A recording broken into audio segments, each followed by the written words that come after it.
Hey guys, what's going on? My name is Daniel Kross, and today I want to talk to you guys about Call of Duty Advanced Warfare and the aspect of not having an end kill streak, a final kill streak like the Nuke.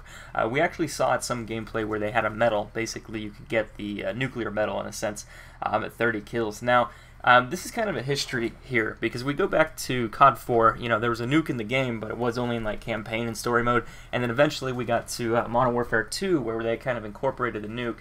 And the nuke kind of changed how games were played, and I wanted to go over the concept of this and how to kind of explain this for Advanced Warfare and why it's a good thing, and also sometimes it's a negative thing to have a game-ending kill streak or something like that that basically alters the game and completely just finishes the map or whatever. KEM, for example, as well on Ghost. But let's actually talk about the nuke in general for Modern Warfare 2. The nuke, as soon as you got 25 kills, you could end the entire game. So that alone caused a lot of issues. It caused people to be very aggressive in terms of trying to get it, not necessarily in playstyle. It had a negative aspect on playstyle. It's where players wanted to either hide on the map. Now this is kind of somehow what you could blame on kill streaks because of how kill streaks were designed.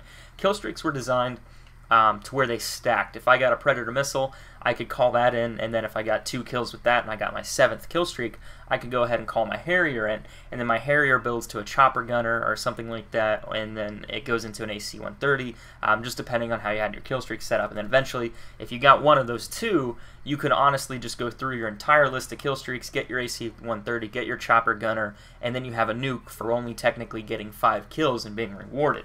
What they ended up doing in order to try to combat this and fix this in future games with KEMs and other things like that was make it 25 gun kills or 30 gun kills. You know, your kill streaks didn't count toward that actual kill streak. You had to get gun kills, which completely changed it in terms of being more challenging. You weren't just sitting in a corner of the map. You weren't just waiting around to where, you know, you get 5 kills, you call that Predator in, and then you can get your Harrier and then just kind of let that carry you. They kind of decided to change it around to where you actually had to go and get that reward. What I'd like to see with Advanced Warfare is something unique in terms of that. I don't necessarily like the idea of a nuke because it does somewhat to an extent promote camping in a way. It just causes people to play extremely they sit back, you know, they're very passive. They're not necessarily aggressive. They play a little bit differently than what you would have. People wouldn't capture certain points on the map if you're playing domination. Kill confirmed, they wouldn't go risk trying to grab those tags or something like that. You know, they wouldn't risk that death in order to continue and try to get that nuke to win the game.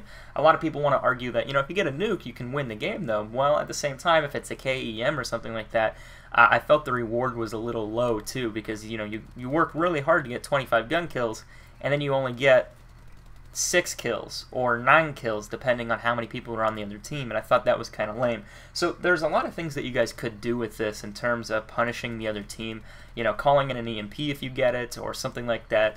Some type of small map event that affects the enemy team for, you know, having a player that got those 30 gun kills in Advanced Warfare would be cool, but I know it's not going to happen.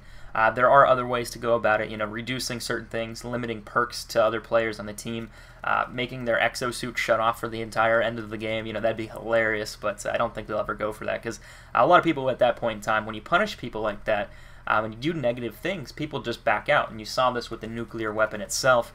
In Modern Warfare 2, if someone got an AC-130, they're just like, alright, you know what, I'm out, and they just leave the game, and, you know, you could call in your nuke, but there's only 2 other people on the other team, so you still get the win, but at the same time, it's necessarily not the same. So I like the route that they're going to go with Advanced Warfare. This time, you know, they have a nuclear medal that's just like, hey, you got 30 kills, and congratulations, but I would like to see there's some reward for that. Maybe if you get so many of them, you can get a special camo, you can get a special exosuit, you know, type of camo in that sense, or weapon camo to even match. Like, I think that'd be pretty cool.